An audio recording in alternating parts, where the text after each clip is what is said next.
I'm a kid in the Midwest with big dreams. I've always wanted to become famous, go to Hollywood, do something really creative. I always knew that I would end up moving away at some point because I never felt at home in that small town. This is a small town where people get dressed up to go to Walmart because that's the best place to go where you're going to run into your friends. This is a town where people use salt and pepper to season their food because there's other spices out there besides salt and pepper. So, as a young, ambitious, artistic kid, there were lots of reasons that I didn't feel at home here. So, I wanted to become famous, but I didn't know exactly how I was going to do it. I had a whole track planned out for myself.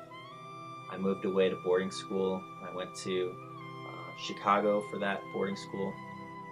After that, I went to film school out in LA. I was really excited about that.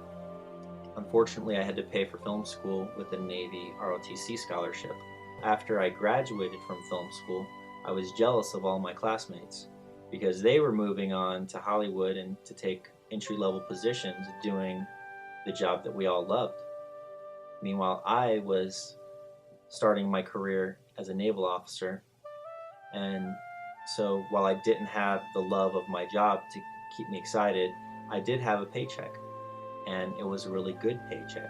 That first paycheck was steadily growing because when you first come in as an ensign, it's only 2 years until you get promoted up to lieutenant junior grade, and then only 2 more years until you get promoted to lieutenant.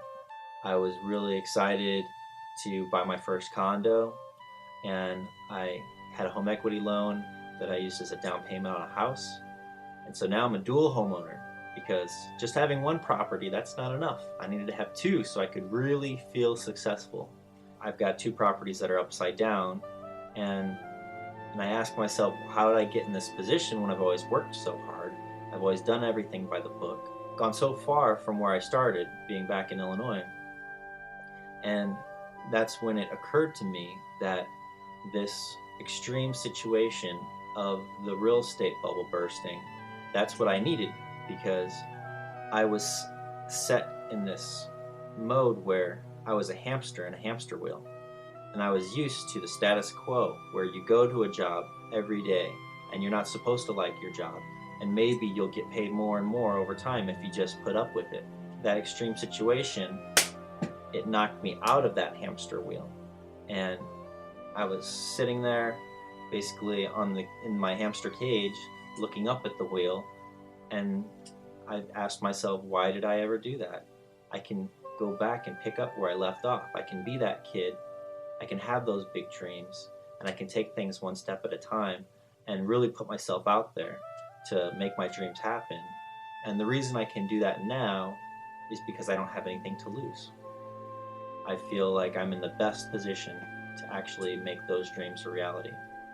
And if I can always have a lesson I'm learning from every hard experience that comes down the road, then I have nothing to be afraid of anymore.